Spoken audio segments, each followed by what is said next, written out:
Hello everyone! Imagine you're living an ordinary teenage life, and suddenly your grandmother shows up in town and turns out to be the ruling queen of another country. That's exactly what happens to Mia one day. Can she come to terms with her destiny and handle the immense weight of responsibility placed upon her? With sirens wailing, a diplomatic motorcade makes its way through the streets of San Francisco, passing by the home of Mia Thermopolis, a typical 15-year-old high school student. Stop daydreaming! Late for school! Mia lives on the third floor of a refurbished firehouse with her mother. She slides down to the kitchen on an actual fire pole, wrapping her legs around it each time she wants to come down. Once the girl descends, her mother provides her with instructions before her presentation at school. Her mother, who works as an artist, loves her daughter very much. Mia leaves the house, hops onto her scooter, and hurries to school at top speed. On her way, she accidentally crashes into her eccentric neighbor's trash can, but she carries on to the energetic beat of the soundtrack.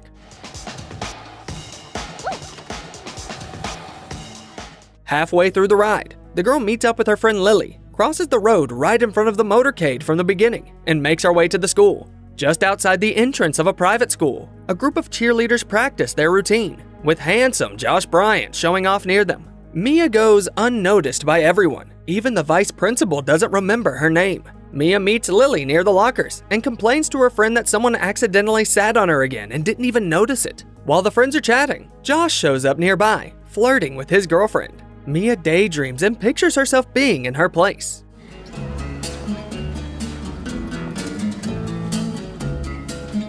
Finally, comes the moment the girl has been dreading all morning. It's time for her to partake in a debate. Mia's opponent, as luck would have it, is Josh. He's campaigning against mandatory school uniforms and successfully charms the audience. Mia tries to present a rebuttal and talks about how the uniform makes everyone equal. However, instead she experiences overwhelming agitation, unable to utter a single word, and retreats to the bathroom while her classmates laugh at her. After the humiliation in class, the school day ends, and Mia rushes to her part-time job at the rock climbing gym, where her mother joins her.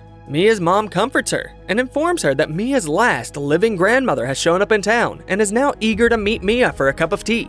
All these years, the relative wasn't actively seeking a reunion and resided in Europe. She's your father's mother. Look, just go see her tomorrow, please. Mia is not particularly excited about seeing her grandmother. Nevertheless, she agrees to meet with her.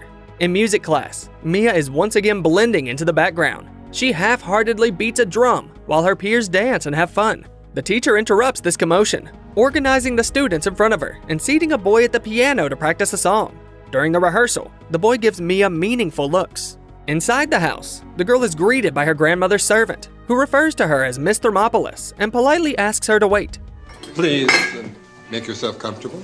Displaying a lack of royal etiquette, the girl carelessly tosses her backpack onto the floor before taking a seat on the couch. The butler gracefully leaps over her belongings and leaves. Soon after, her grandmother's ever-professional attaché takes his place, informing Mia that she has arrived at the Genovian consulate. The attaché proudly mentions the country's pears, a source of national pride. The protagonist's estranged relative follows the attaché down the stairs. The grandmother tells Mia that she's very young, and Mia compliments her back by calling her clean. The attaché and the grandmother are amused by this awkward attempt at politeness. The grandmother sits next to Mia and gives her a family heirloom, an ancient box with a medallion with Genovia's emblem.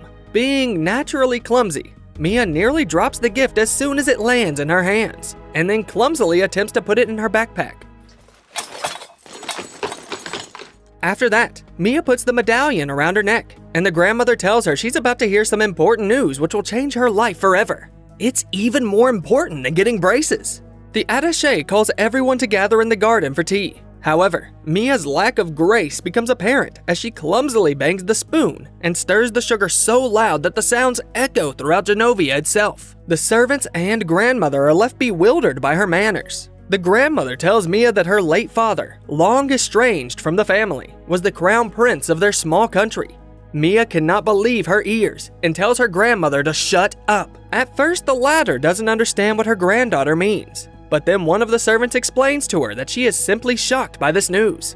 That's understandable. The grandmother she has just met is none other than Queen Clarice Rinaldi, And in a surprising turn of events, the girl discovers she has inherited a bunch of royal titles. Clarice explains to the girl that she has inherited the throne by blood, and now she is bound to rule their country. Mia doesn't see herself as a gracious ruler of the kingdom and tries to refuse, but her grandmother replies that Mia is the only heiress to the throne and has to move to Genovia. But before that, she also has to master all the subtleties of the royal life, the rules of etiquette, dress, and communication. Mia is not at all happy about this. She refuses and childishly runs away from her stunned grandmother. Upon returning home, Mia confronts her mother, expressing her outrage at being clueless about her father's royal lineage. The mother tells Mia that she met her father at the university when she was very young, and the couple got married soon after. At some point, the woman decided to get a secret divorce and live alone with her daughter, because she did not like the life of a prince's wife. Her mother dreamed of a career as an artist.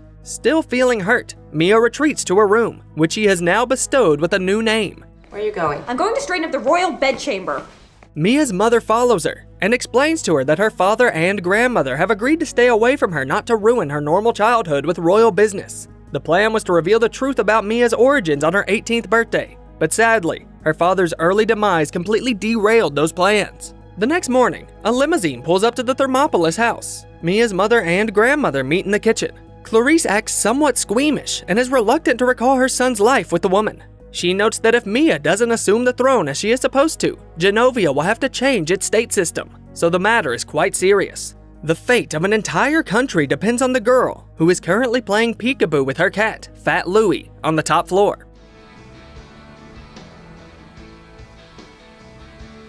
Mia's mother shares photographs of Philip with her former mother-in-law, sparking a nostalgic conversation filled with smiles as they reminisce about the past. They both feel sorry over the premature loss of someone dear to them both due to the tragic event. The grandmother softens up to Mia's mother, who acknowledges that, despite their decision to part ways, she still deeply loved her husband. Clarice is grateful to her former daughter-in-law. Mia slides down the pole and is surprised to see her grandmother in the kitchen.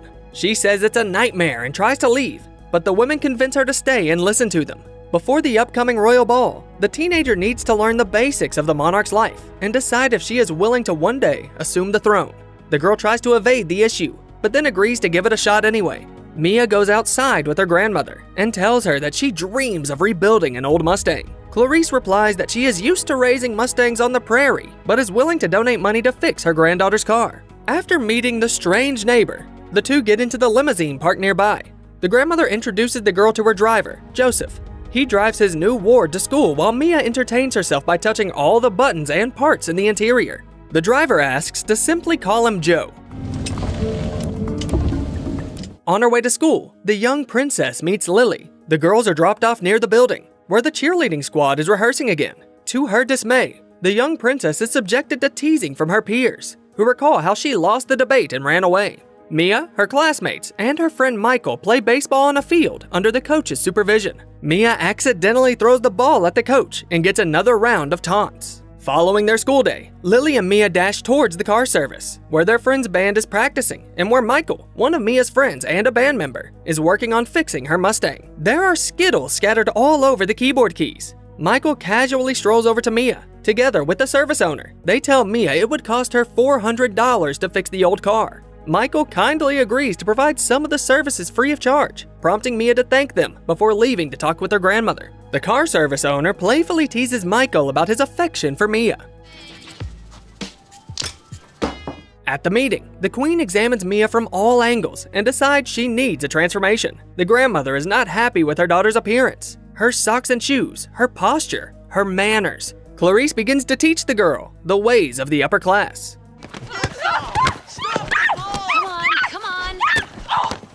The next scene catches Mia in gym class. She is standing on the goal and can't catch any of the incoming balls. The coach sends Josh to her to teach her how to handle the ball. The moment Mia catches sight of him, she is instantly carried into a realm of romantic daydreams. With some effort, Mia gets dressed in all new clothes and arrives at the consulate to have dinner with Grandma.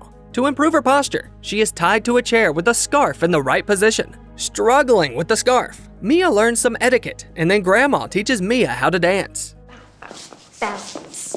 I see. Joe asks Mia how well she can dance. The girl begins to show off her skills, but they don't quite fit the royal persona. The driver teaches the girl, and the scene ends with the princess leaving and Joe and Clarice dancing together. The next day, stepping on the lawn and hearing warnings in 3 languages, Mia runs to the door of the consulate. Mia is late for an important meeting as she got carried away talking to Lily. Paulo enters the room, revealing himself to be a celebrated stylist, accompanied by 2 assistants. Their goal is to give Mia a stunning and refined makeover. Before the transformation begins, the man and his assistants must sign a non-disclosure agreement, but the stylist assures Mia's grandmother that he always keeps secrets. The grandmother leaves, and the transformation of her granddaughter begins. Paulo compares Mia's eyebrows to those of Frida Kahlo and gets to work. He breaks a brush on the girl's hair, radically decides to replace her glasses with lenses, and straightens the princess's curls. After the makeover, Mia exudes a vibrant aura and becomes the center of attention. The grandmother is pleased, and Mia is astounded to see her own reflection in the mirror, hardly recognizing herself. The next morning, as per tradition, Mia fetches her friends Michael and Lily in a limousine before school. Lily is obviously jealous of her friend, so she can't say anything nice to her and starts complaining about everything that's going on. Following the snide remark about the young princess's pricey backpack, Lily continues her barrage of friendly support by reminding Mia that she used to value her brains over her looks. Amidst this ceaseless flow of criticism, the girl rides with them to school, silently shedding a tear. Afterwards, Joe encourages Mia not to let anyone bring her down.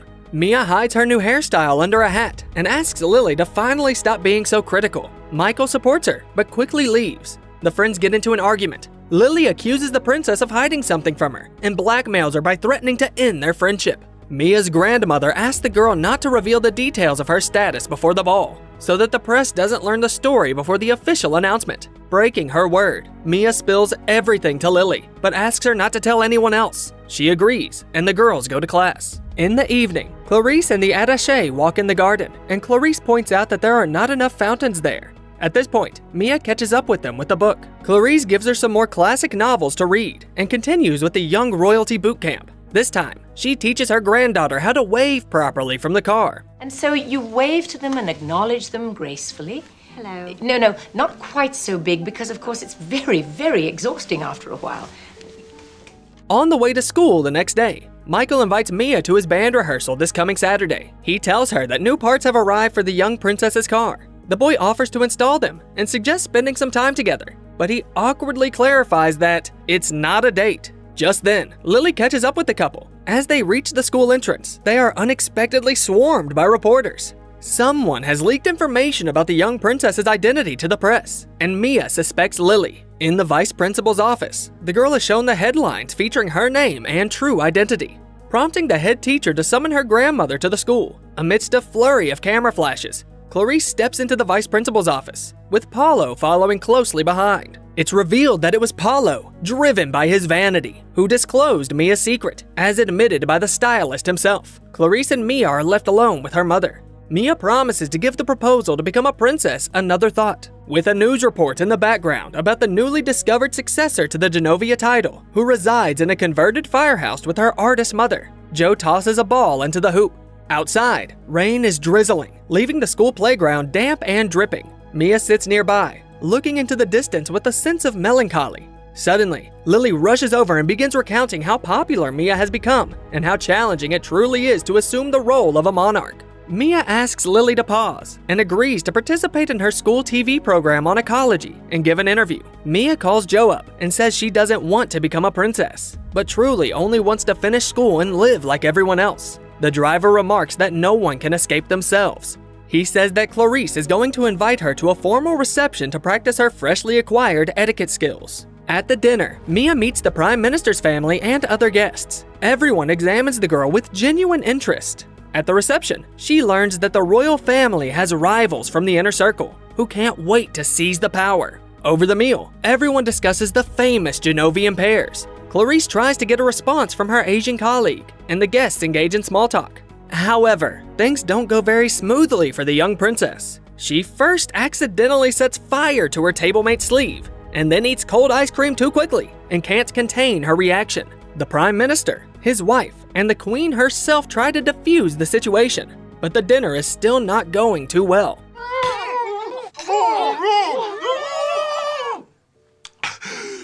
During the Prime Minister's toast, Mia accidentally breaks a glass in an attempt to get the guests' attention. The Prime Minister lifts a glass in honor of Baron von Trocken, who lays claim to the throne.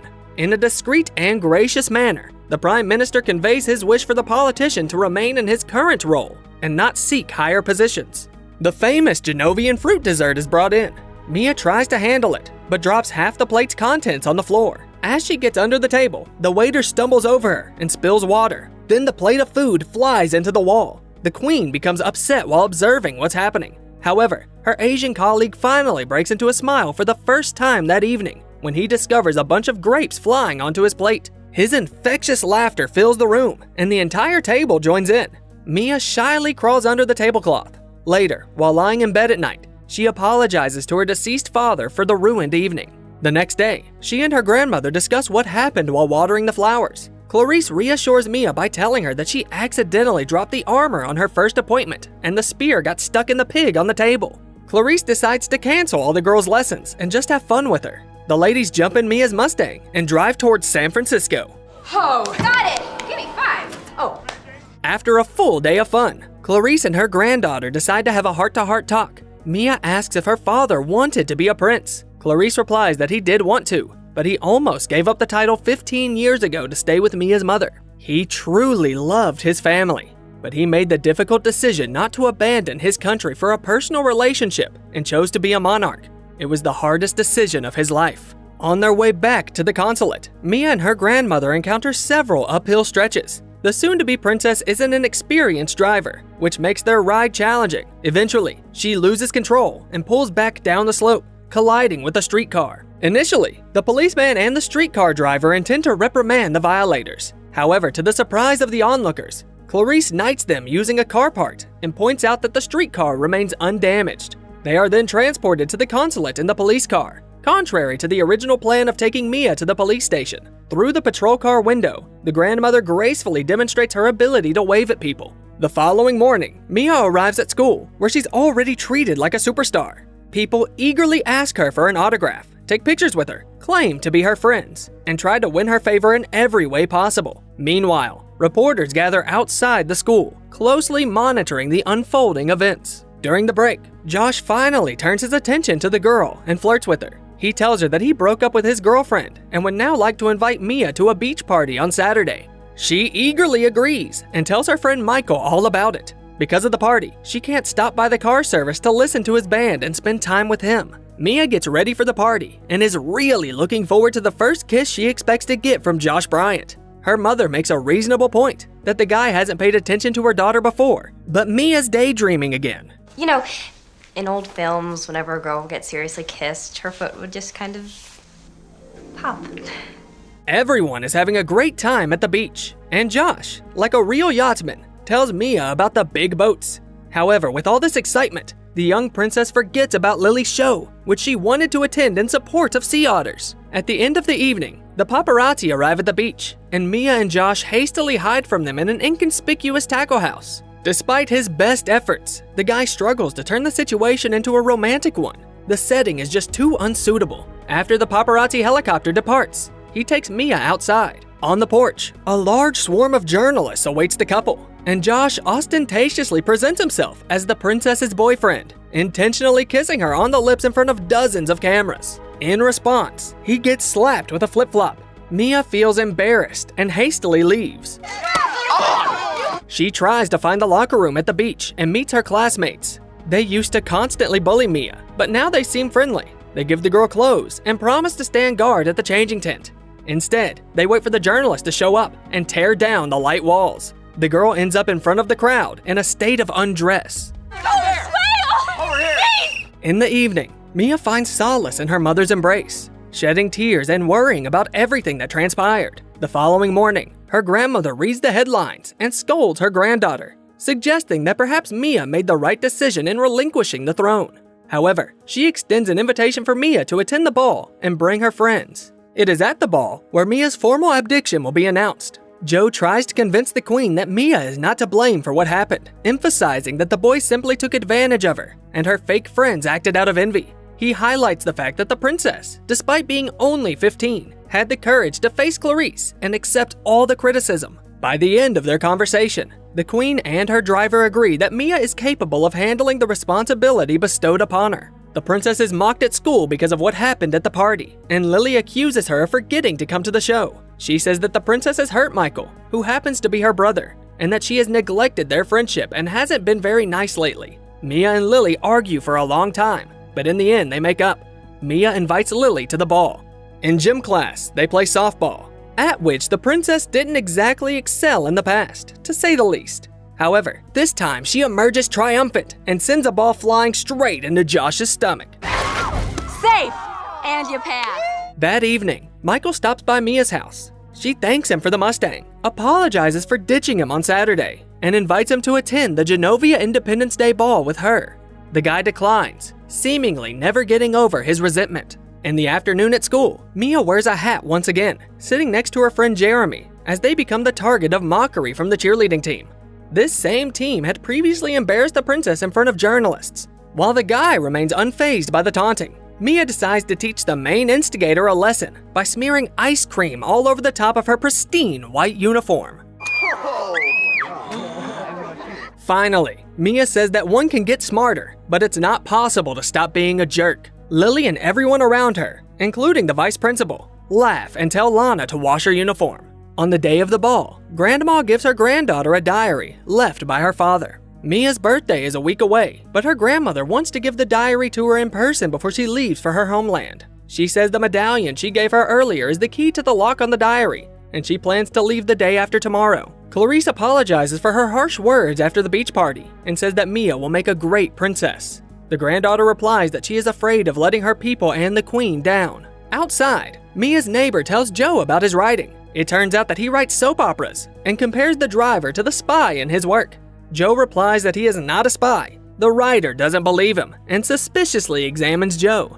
Mia does yoga while her grandmother tells her that there will be a press talk at the ball about giving up the title, and her granddaughter needs to make a speech. Mia is clearly stressed about that. She refuses a ride from Joe and apologizes one last time to her grandmother. Clarice leaves, and the granddaughter is left to prepare for the ball. Mia has no intention of going to the reception. She wants to run away and pack her things. As Mia opens the diary, a letter from her father slips out unnoticed, and Fat Louie the cat quickly lays on it. Surprisingly, the diary contains no written entries. It turns out that her father intended for Mia to record the impact of her newfound title on her life. Reluctant to deliver a speech at the ball, Mia decides to run away. At the appointed hour, everyone is waiting for Mia. Even her mother has already arrived, but the girl is still missing. Meanwhile, Mia puts the cat in a carrier and finds the letter from her father. Its text urges Mia not to be afraid and once again confirms that her father loved her mother dearly. Mia accepts her fate and leaves for the ball. At the very last moment, she puts on jeans and a sweatshirt, hops into an open-top Mustang in the pouring rain, somehow starts it up, and hurries to the consulate. Michael gets a pizza with a word of apology made with Skittles. He realizes he has to be at the ball. On another hill, the Mustang refuses to go any further, but Joe comes to the rescue. He got a tip from Mia's rider neighbor, the one whose trash can Mia collided with once again. The driver has been searching all over town for the princess on behalf of the Queen. At the last moment, with the Baron already thinking he's got the throne in his pocket, Mia shows up at the ball and claims the title to the applause of the audience. She gives a speech about overcoming her fear and being willing to do anything for the betterment of Genovia. Later, the Queen says that Mia is a lot like her, so she had no doubt that the girl would eventually take the title. She hands Mia the crown. The Prime Minister sings the Genovian anthem, and Paolo, who unexpectedly shows up at the reception, prepares to tidy up the young princess's looks after her trip in the downpour. The movie ends with a grand ball, where Mia dances with Michael, and in the end, kisses him, which makes her foot go pop, activating the illumination of the fountain in the background. Clarice starts a romantic relationship with Joe, tenderly holding his hand. Epilogue. Mia sits in her private plane and takes notes in her new diary next to Fat Louie the cat, who's wearing a little crown. The plane is approaching Genovia. This movie is the debut of actress Anne Hathaway. She, by the way, got the role after she accidentally fell off her chair during the audition right in front of director Gary Marshall. Her clumsiness charmed the creator of Pretty Woman and Runaway Bride, and he immediately realized that this is the right person to play the cute, klutzy Mia. As always, check out the name of the movie in the video description. In the meantime, tell us in the comments, do you think you'd be able to run the state? Don't forget to hit the like button and subscribe to the channel to see even more cool recaps.